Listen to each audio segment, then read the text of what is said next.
Pete Souza in the studio, halftime. Bobcats against the Heat. It is a road game today, Brev. And one of the things we've talked about ad nauseum so far this year is the Bobcats and their road woes. Talk to us a little bit about the mentality. What happens to a team when you lose so many games in a row? Because early in the season, they were dropping a couple games and you figure it's a road loss. A team that can win 30% of their games on the road and win at home half the time or a little bit more can go to the playoffs. Does it become a mentality after you lose so many games on the road? Yeah, the biggest thing that Coach Brown and the staff has to fight against is the, oh, well, here we go again mentality. And that's this team is good enough to understand that they need to stop the streak now and that they have the ability to stop the streak, and that's what their mentality has to be going into the game. They can't worry about how many in a row, the games that they've lost. We've only won one on the road this season. They have to take it as that next game, prepare as best as possible, go out and play it as it was their last game, and just get that monkey off their back. And then that confidence that they can win on the road again will start to flow. And explain that, like the anatomy of that confidence. You know, you've been on teams that have gone on, long winning streaks after having long losing streaks.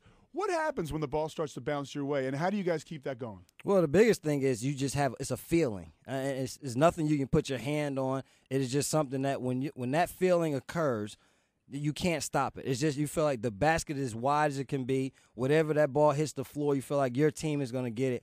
When it's not going well, it just seems like every call goes against you. So you want to have momentum, and that's all it is. You want to have that game to game. You want to have momentum within the game. So it's something that it is a mindset. It's just a feeling that your team has when things are going the right way. Yeah, and speaking of things going the right way, at times for the Bobcats this year, they have gone the wrong way. And a lot of times you got guys like Gerald Wallace and Steven Jackson who give 150% every game. This year, some effort has been questioned by Coach Brown and by those two guys, the aforementioned Jackson and Wallace. What happens in a locker room when guys, for lack of a better term, get called out? I think it's a positive, but it still depends on that player, how he reacts to that constructive criticism. You have leaders in your locker room, you have leaders on your team that have the ability to call people out and say it in the right way. If a number of people recognize that certain people aren't doing their job, then it's time for those guys to step up. And that's what Coach Brown, Steven Jackson, and Gerald Wallace had seen, and they felt it was their place to mention it. And now from there, it's that players, this their point now is to either change it or other changes have to happen, i.e. not playing or moving to another team.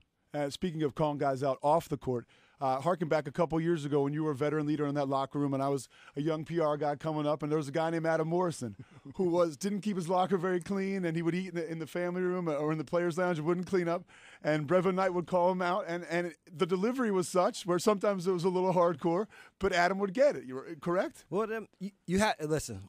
That is our home away from home, and there you have to have those people that are like father hens. We're not going to say mother hens because we're all men. Father hens. And that is just teaching people the ways of our game and the way things are going to be. And that sets a precedent for how the organization will go. For us, it started from Bernie. He let us know how it was going to be. And from there, he depended on me to make sure that amongst the players in the locker room, we stayed on top of it.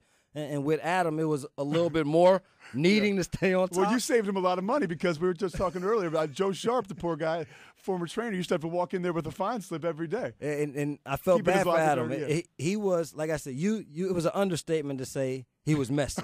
I don't know what the next level of messy is. I guess we could have been on Clean Locker Room, the show that comes on TV. He would have won it for us. But Adam was a good guy. He just wasn't the cleanest person. And I doubt he still is right now. Adam is Adam. Great guy, but Adam is Adam.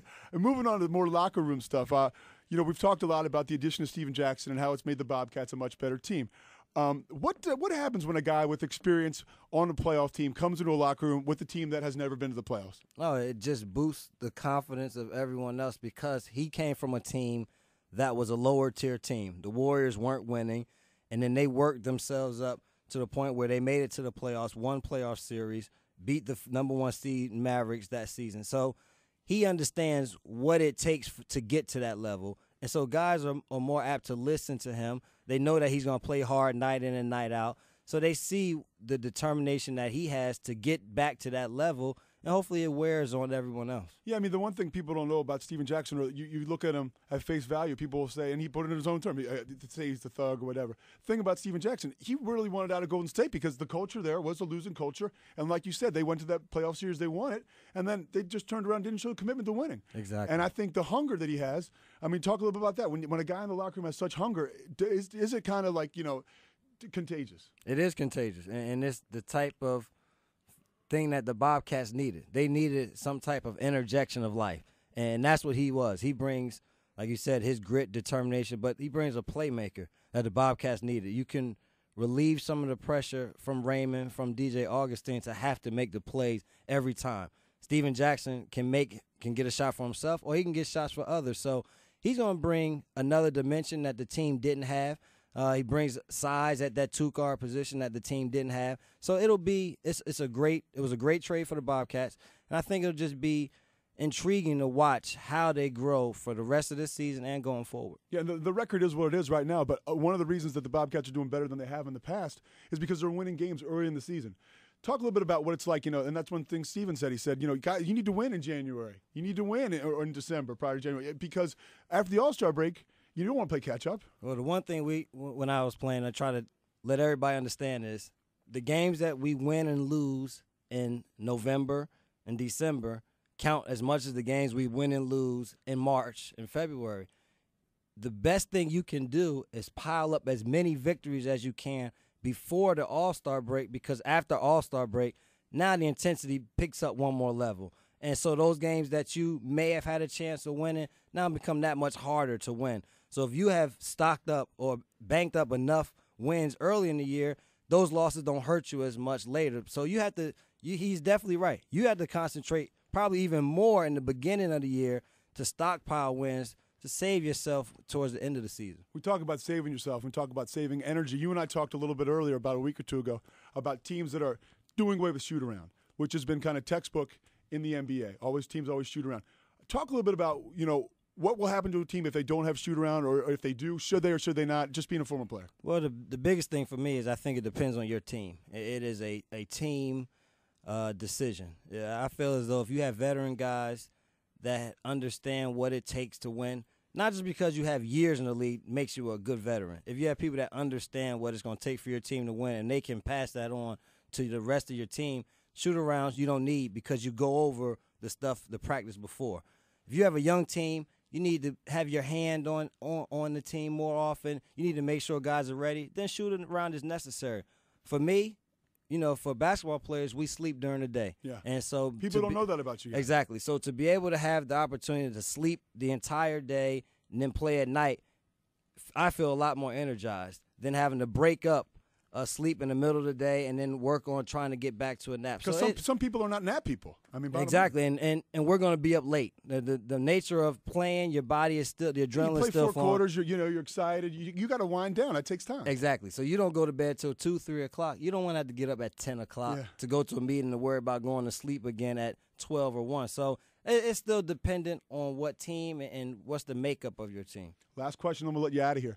After New Year's right now, what is Brevin Knight's New Year's resolution? My New Year's resolution is to work out 3 times a week, play basketball 2 times a week, and watch the Bobcats get into the playoffs. I like it. Brevin Knight, point guard, former point guard, current color analyst, wears a lot of hats. Thank you for wearing ours today. Thank you for having me. I'ma make these suckers recognize I ain't playing. Oh, if you violate off the top trick, you gotta go. I done held in a lot of shit, and I'm about to flip. Now I think it's time to show you bitches who you fucking with. DJ, that's the name, and I came to bring the pain. Anna on my chest, got me busting at you lemon lanes. Yeah, ain't know you fucking with a street nigga. From the gutter pimp type / drug dealer. Born and raised in that ill Memphis, Tennessee.